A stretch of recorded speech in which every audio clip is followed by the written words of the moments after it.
Friends, welcome back to my channel. ಇವತ್ತು ನಾನು ಒಂದು ಹೆಲ್ದಿಯಾಗಿರುವಂಥ ರೆಸಿಪಿ ಹಾಗೆ ಟೇಸ್ಟಿಯಾಗಿರುವಂಥ ಒಂದು ರೆಸಿಪಿನ ನಾನು ಹೇಳ್ತಾ ಇದ್ದೀನಿ.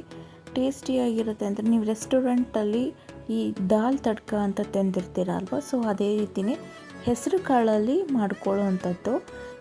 ನಿಮಗೆ ಗೊತ್ತಿರೋ ಹಾಗೆ ಹೆಸರು ಕಾಳು ಹೆಲ್ತ್ ಬೆನಿಫಿಟ್ಸ್ ತುಂಬಾ ಇದೆ. ಇದನ್ನು ಸ್ಪ್ರೌಟ್ಸ್ ಮಾಡ್ಕೊಂಡು ತಿಂದರೂ ಕೂಡ ಒಳ್ಳೆಯದು, ಹಾಗೇನೂ ಕೂಡ ಮಾಡ್ಕೊಳ್ಬೋದು. ಇದನ್ನು ನಾನು ನೆನೆಸ್ದೇನೆ ಹಾಗೆ ಬೇಯಿಸ್ಕೊಳ್ತಾ ಇದ್ದೀನಿ. ನೆನೆಸ್ಕೊಂಡು ಕೂಡ ನೀವು ಬೇಯಿಸ್ಕೊಳ್ಬೋದು. ತಕ್ಷಣಕ್ಕೆ ಮಾಡ್ಕೊಳ್ತೀನಿ ಅಂತ ಅಂದರೆ ನೆನೆಸ್ದೇನೆ ಕೂಡ ಬೇಯಿಸ್ಕೊಳ್ಬೋದು. ನೀವೇನಾದರೂ ರಾತ್ರಿ ಪೂರ ನೆನೆಸಿಟ್ಟು ಬೇಯಿಸ್ಕೊಳ್ತೀನಿ ಅಂದರೆ ಕುಕ್ಕರಲ್ಲಿ 2 ವಿಸಿಲ್ ಸಾಕಾಗುತ್ತೆ. ತಕ್ಷಣಕ್ಕೆ ಮಾಡ್ಕೊಳ್ತೀನಿ ಅಂತ ಅಂದರೆ 4ರಿಂದ 5 ವಿಸಿಲ್ನ ತಗೋಬೇಕಾಗತ್ತೆ. ಇದಕ್ಕೆ ನಾನು 1 ಈರುಳ್ಳಿನ ತೊಗೊಂಡಿದ್ದೀನಿ. ನೋಡಿ, ಈರುಳ್ಳಿ ನಾವು ತೊಗೊಂಡಾಗ ಮೇಲೆ ಚೆನ್ನಾಗಿ ಕಾಣಿಸುತ್ತೆ, ಬಟ್ ಒಳಗಡೆ ಈ ರೀತಿ ಹಾಳಾಗಿರುತ್ತೆ. ನೀವು ನೋಡಿಕೊಂಡು ತೊಗೊಳ್ಬೇಕಾಗತ್ತೆ. ಮೇಲುಗಡೆ ಚೆನ್ನಾಗೇ ಇರುತ್ತೆ, ಬಟ್ ಒಳಗಡೆ ತುಂಬಾ ಹಾಳಾಗಿರುತ್ತೆ. ಸುಮಾರು ಸತಿ ಇದೇ ರೀತಿಯೇ ಆಗಿದೆ. ಅದನ್ನು ಕಟ್ ಮಾಡಿಕೊಂಡು ನೀಟಾಗಿ ತೊಳ್ಕೊಂಡು ಯೂಸ್ ಮಾಡ್ಕೊಬೇಕಾಗತ್ತೆ. ಇದನ್ನು ನಾನು 1 ಈರುಳ್ಳಿ ತೊಗೊಂಡಿದ್ದೀನಿ. 1 ಈರುಳ್ಳಿ ಸಾಕಾಗತ್ತೆ. ರೆಗ್ಯುಲರಾಗಿ ಈ ಹೆಸರು ಕಾಳನ್ನ ನಾವು ಬಳಸೋದ್ರಿಂದ ತುಂಬಾ ಹೆಲ್ತ್ ಬೆನಿಫಿಟ್ಸ್ ಇದೆ ಅಂತ ಹೇಳ್ಬೋದು. ಯಾವ್ಯಾವ ರೀತಿ ಹೆಲ್ತ್ ಬೆನಿಫಿಟ್ಸ್ ಇರುತ್ತೆ, ಇದು ಹಾರ್ಟಿಗೆ ಕೂಡ ಒಳ್ಳೆಯದಾಗಿರುತ್ತೆ. ಆ್ಯಂಟಿ ಆಕ್ಸಿಡೆಂಟ್ ಇರುತ್ತೆ, ಅದಕ್ಕೆ ಪ್ರೋಟೀನ್ಗಳಿರುತ್ತೆ. ಸೊ ಹೀಗಾಗಿ ಮಕ್ಕಳು ಕೊಡೋದು ಕೂಡ ತುಂಬಾ ಒಳ್ಳೆಯದಾಗಿರುತ್ತೆ. ಹಾಗೆ ದೊಡ್ಡವರು ಅಡಲ್ಟ್ಸ್ ಕೂಡ ಇದನ್ನು ತಗೊಳ್ಬೋದು.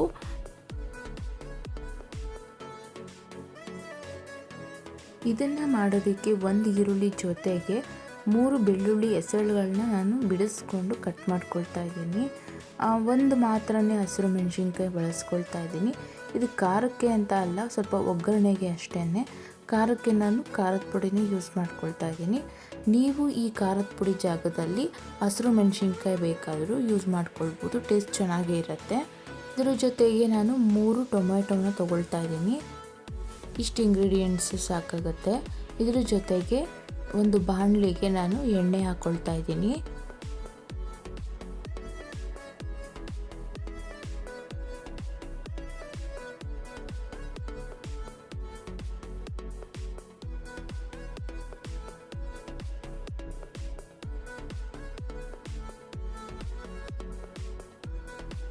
ಎಣ್ಣೆ ಕಾದಿದ ನಂತರ ಇದಕ್ಕೆ ಸಾಸಿವೆ ಹಾಕ್ಕೊಳ್ತಾ ಇದ್ದೀನಿ.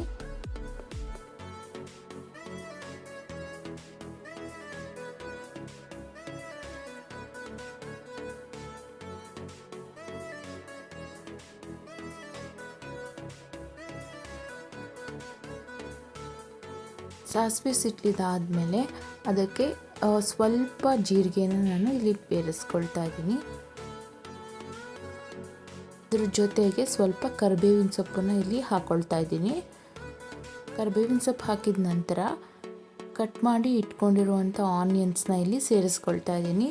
ಆನಿಯನ್ಸ್ನ ಸ್ವಲ್ಪ ಫ್ರೈ ಮಾಡ್ಕೊಳ್ಬೇಕು. ನಾನು ಈ ಹಂತದಲ್ಲಿ ಯಾವುದೇ ರೀತಿ ಬೆಳ್ಳುಳ್ಳಿನ ಹಾಕ್ತಾ ಇಲ್ಲ, ಅದನ್ನು ಲಾಸ್ಟಲ್ಲಿ ಹಾಕ್ಕೊಳ್ತೀನಿ.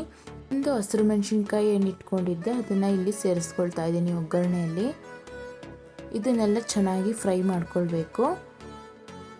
ಅರೌಂಡ್ ಒಂದು 5 ನಿಮಿಷ ಫ್ರೈ ಮಾಡಿಕೊಂಡ್ರೆ ಸಾಕಾಗುತ್ತೆ. ಸೊ ಈ ಈರುಳ್ಳಿ ಏನು ಹಾಕ್ಕೊಂಡಿದ್ದೀನಿ ಅದು ಒಂದು ಸ್ವಲ್ಪ ಕಲರ್ ಚೇಂಜ್ ಆಗಬೇಕು, ಅಲ್ಲಿವರೆಗೂ ಫ್ರೈ ಮಾಡ್ಕೊಳ್ಳಿ. ಇದಾದ ನಂತರ ನಾನು ಕಟ್ ಮಾಡಿ ಇಟ್ಕೊಂಡಿರುವಂಥ ಟೊಮೆಟೊನ ಇಲ್ಲಿ ಸೇರಿಸ್ಕೊಳ್ತಾ ಇದ್ದೀನಿ. ಟೊಮೆಟೊ ಚೆನ್ನಾಗಿ ಸಾಫ್ಟ್ ಆಗಬೇಕು, ಅಲ್ಲಿವರೆಗೂ ಇಲ್ಲಿ ಫ್ರೈ ಮಾಡ್ಕೋಬೇಕು. ಯಾವಾಗಲೂ ಒಂದೇ ಥರದ ಸಾಂಬಾರು ಅಥವಾ ಒಂದೇ ಥರದ ಕರಿ ಆಗಿರ್ಬೋದು ಅಥವಾ ಒಂದೇ ಥರದ ಕುರ್ಮಾ ಆಗಿರ್ಬೋದು, ಇದನ್ನು ತಿಂದು ಬೋರ್ ಆಗಿದ್ದರೆ ಈ ರೀತಿ ಒಂದ್ಸರಿ ಟ್ರೈ ಮಾಡಿ. ಇದು ಚಪಾತಿಗಾಗಿರ್ಬೋದು, ಅನ್ನಕ್ಕಾಗಿರ್ಬೋದು ಒಂದು ಒಳ್ಳೆ ಕಾಂಬಿನೇಷನ್ ಆಗಿರುತ್ತೆ. ಟೊಮೆಟೊ ಚೆನ್ನಾಗಿ ಫ್ರೈ ಆಗೋವರೆಗೂ ಈ ರೀತಿ ನಾವು ಮಿಕ್ಸ್ ಮಾಡ್ಕೊಳ್ತಾನೆ ಇರಬೇಕಾಗತ್ತೆ. ತಳ ಬರದೇ ಇರೋ ರೀತಿ ನೋಡ್ಕೊಳ್ಬೇಕಾಗತ್ತೆ. ಚೆನ್ನಾಗಿ ಸಾಫ್ಟ್ ಆದ ನಂತರ ಇದಕ್ಕೆ ನಾನು ಒಂದು ಅರ್ಧ ಟೇಬಲ್ ಸ್ಪೂನ್ ಆಗುವಷ್ಟು ಅರಿಶಿಣ, ಅದ್ರ ಜೊತೆಗೆ 1 ಟೇಬಲ್ ಸ್ಪೂನ್ ಆಗುವಷ್ಟು ಧನಿಯಾ ಪೌಡರ್, ಅರ್ಧ ಟೇಬಲ್ ಸ್ಪೂನ್ ಆಗುವಷ್ಟು ಗರಂ ಮಸಾಲ, ಖಾರಕ್ಕೆ ಅನುಗುಣವಾಗಿ ಖಾರದ ಪುಡಿನ ನಾನಿಲ್ಲಿ ಹಾಕ್ಕೊಳ್ತಾ ಇದ್ದೀನಿ. ಇಷ್ಟೇ ಸ್ಪೈಸಸ್ಸು, ಬೇರೆ ಯಾವುದು ಸ್ಪೈಸಸ್ ಅವಶ್ಯಕತೆ ಇಲ್ಲ. ಇಷ್ಟನ್ನು ಮಾತ್ರನೇ ಹಾಕ್ಕೊಳ್ಳಿ. ನೀವೇನಾದರೂ ಸ್ವಲ್ಪ ಹೆಚ್ಚಿಗೆ ಖಾರ ತಿಂತೀನಿ ಅಂತ ಆದರೆ ಖಾರದ ಪುಡಿನ ಇನ್ನೂ 1 ಟೇಬಲ್ ಸ್ಪೂನ್ ಎಕ್ಸ್ಟ್ರಾ ಹಾಕ್ಕೊಳ್ಳಿ ಅಷ್ಟೇ.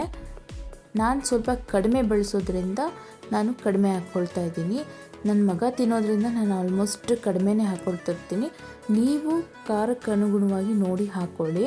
ಈಗ ಅದಷ್ಟು ಮಿಕ್ಸ್ ಮಾಡಿದ ನಂತರ ಬೇಯಿಸ್ಕೊಂಡಿರುವಂಥ ಹೆಸರು ಕಾಳನ್ನ ಇಲ್ಲಿ ಹಾಕ್ಕೊಳ್ಬೇಕು. ಹಾಕ್ಕೊಂಡು ಚೆನ್ನಾಗಿ ಮಿಕ್ಸ್ ಮಾಡ್ಕೊಳ್ಳಿ. ಇದಕ್ಕೆ ಅಡಿಷ್ನಲ್ ಆಗಿ ನೀರು ಸೇರಿಸ್ಕೊಳ್ಳೋ ಅವಶ್ಯಕತೆ ಇಲ್ಲ. ನಾವು ಬೇಯಿಸ್ಕೊಳ್ಳುವಾಗನೇ ಒಂದು ಸ್ವಲ್ಪ ಎಕ್ಸ್ಟ್ರಾ ನೀರನ್ನ ಹಾಕ್ಕೊಂಡ್ರೆ ಕಾಳು ಬೆಂದಿರುವಂಥ ನೀರೇ ಇದಕ್ಕೆ ಸಾಕಾಗುತ್ತೆ. ನಿಮಗೇನಾದರೂ ಸ್ವಲ್ಪ ತೆಳುವಾಗಿ ಬೇಕು ಅಂತ ಅಂದರೆ ಮಾತ್ರ ನೀರನ್ನು ನೀವು ಈ ಹಂತದಲ್ಲಿ ಬೆರೆಸ್ಕೊಳ್ಬೋದು. ಬಟ್ ನೀವು ಕಾಳಿಂದ ಬೇಯಿಸ್ಕೊಂಡಿರೋ ನೀರು ಹಾಕಿದ್ರೇ ಒಂದು ಒಳ್ಳೆ ಟೇಸ್ಟ್ ಇರುತ್ತೆ. ಇದನ್ನೆಲ್ಲ ಮಿಕ್ಸ್ ಮಾಡಿದ ನಂತರ ತುಂಬ ಹೊತ್ತು ಬೇಯಿಸ್ಕೊಳ್ಳೋ ಅವಶ್ಯಕತೆ ಇಲ್ಲ. ಹೆಸರು ಕಾಳು ಕೂಡ ಚೆನ್ನಾಗಿ ಬೆಂದಿರುತ್ತೆ. ಹಾಗೆ ನಾವು ಈರುಳ್ಳಿ ಟೊಮ್ಯಾಟೊ ಏನು ಹಾಕಿರ್ತೀವಿ ಅದು ಕೂಡ ಚೆನ್ನಾಗಿ ಫ್ರೈ ಮಾಡ್ಕೊಂಡಿರೋದ್ರಿಂದ ನಾವು ಈ ಹಂತದಲ್ಲಿ ಜಾಸ್ತಿ ಬೇಯಿಸ್ಕೊಳ್ಳೋ ಅವಶ್ಯಕತೆ ಇಲ್ಲ. ರುಚಿ ನೋಡಿಕೊಂಡು ರುಚಿಗೆ ಉಪ್ಪು ಒಂದನ್ನು ಹಾಕ್ಕೊಳ್ಬೇಕಾಗತ್ತೆ. ಕಾಳನ್ನು ಬೇಯಿಸ್ಕೊಳ್ಳುವಾಗ ನೀವು ಉಪ್ಪು ಹಾಕ್ಕೊಂಡಿದ್ರೆ ಈ ಹಂತದಲ್ಲಿ ನೀವು ಉಪ್ಪನ್ನು ಸ್ವಲ್ಪ ಕಡಿಮೆ ಬಳಸ್ಕೊಳ್ಳಿ.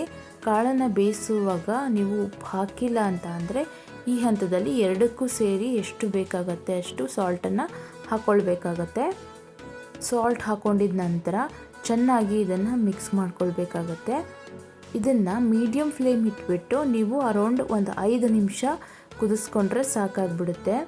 ಇದು ತುಂಬ ಕ್ವಿಕ್ಕಾಗಿ ಹಾಗೂ ಟೇಸ್ಟಿಯಾಗಿ ಆಗುವಂಥ ರೆಸಿಪಿ. ನಮ್ಮ ಈಗಿನ ವಾತಾವರಣ ಆಗಿರ್ಬೋದು ಅಥವಾ ಈಗಿನ ಒಂದು ಜನ್ರೇಷನ್ ಅಥವಾ ಹೆಲ್ತ್ ಕಂಡೀಷನ್ಸ್ ಇದನ್ನೆಲ್ಲ ಗಮನದಲ್ಲಿ ಇಟ್ಕೊಂಡ್ರೆ ಆದಷ್ಟು ನಾವು ಹೊರಗಡೆ ಹೋಗಿ ಫುಡ್ಡನ್ನು ತಿನ್ನೋದು ಅವಾಯ್ಡ್ ಮಾಡೋದು ಒಳ್ಳೆಯದು ಅಂತ ನಾನು ಭಾವಿಸ್ತೀನಿ. ಹಾಗಂತ ನಾವು ಹೊರಗಡೆ ತಿನ್ನೋದೇ ಇಲ್ಲ ಅಂತ ಅಲ್ಲ, ತಿನ್ನೋದು ತುಂಬಾ ಕಡಿಮೆ ಅಷ್ಟೇ. 5 ನಿಮಿಷ ಇದನ್ನು ಕುದಿಸಿದಾದ್ಮೇಲೆ ಒಂದು ಚಿಕ್ಕ ಪ್ಯಾನಿಗೆ ಎಣ್ಣೆ ಹಾಕ್ಕೊಳ್ಬೇಕು. ಎಣ್ಣೆ ಹಾಕ್ಕೊಂಡು ನಾವು ಬೆಳ್ಳುಳ್ಳಿ ಏನು ಕಟ್ ಮಾಡಿ ಇಟ್ಕೊಂಡಿದ್ವಿ ಆ ಬೆಳ್ಳುಳ್ಳಿನ ಈ ಹಂತದಲ್ಲಿ ನಾನು ಸೇರಿಸ್ಕೊಳ್ತಾ ಇದ್ದೀನಿ. ಸೊ ಇದನ್ನು ನಾವು ಲಾಸ್ಟಲ್ಲಿ ಹಾಕೋದ್ರಿಂದ ಒಂದು ಒಳ್ಳೆ ಟೇಸ್ಟ್ ಅಥವಾ ರೆಸ್ಟೋರೆಂಟ್ ಅಲ್ಲಿ ತಿನ್ನೋವಾಗ ನಮಗೆ ಯಾವ ರೀತಿ ಫ್ಲೇವರ್ ಕೊಡುತ್ತೆ ಆ ರೀತಿ ಫ್ಲೇವರ್ ಕೊಡುತ್ತೆ. ಹಾಗಾಗಿ ಈ ಒಂದು ಹಂತನ ಸ್ಕಿಪ್ ಮಾಡ್ಕೊಂಡಂಗೆ ಮಾಡ್ಕೊಳ್ಬೇಕಾಗುತ್ತೆ. ಇದನ್ನು ಬೆಳ್ಳುಳ್ಳಿ ಹಾಕ್ಕೊಂಡಿದ ನಂತರ ಒಂದು ಅರ್ಧ ಟೇಬಲ್ ಸ್ಪೂನ್ ಆಗುವಷ್ಟು ಜೀರಿಗೆ, ಒಂದು ಅರ್ಧ ಟೇಬಲ್ ಸ್ಪೂನ್ ಆಗುವಷ್ಟು ಅರಿಶಿನ, ಅರ್ಧ ಟೇಬಲ್ ಸ್ಪೂನ್ ಆಗುವಷ್ಟು ಖಾರದ ಪುಡಿ, ಈ ಮೂರನ್ನು ನಾವು ಈ ಕಾದಿರೋ ಎಣ್ಣೆಯಲ್ಲಿ ಮಿಕ್ಸ್ ಮಾಡ್ಕೊಳ್ಬೇಕಾಗುತ್ತೆ.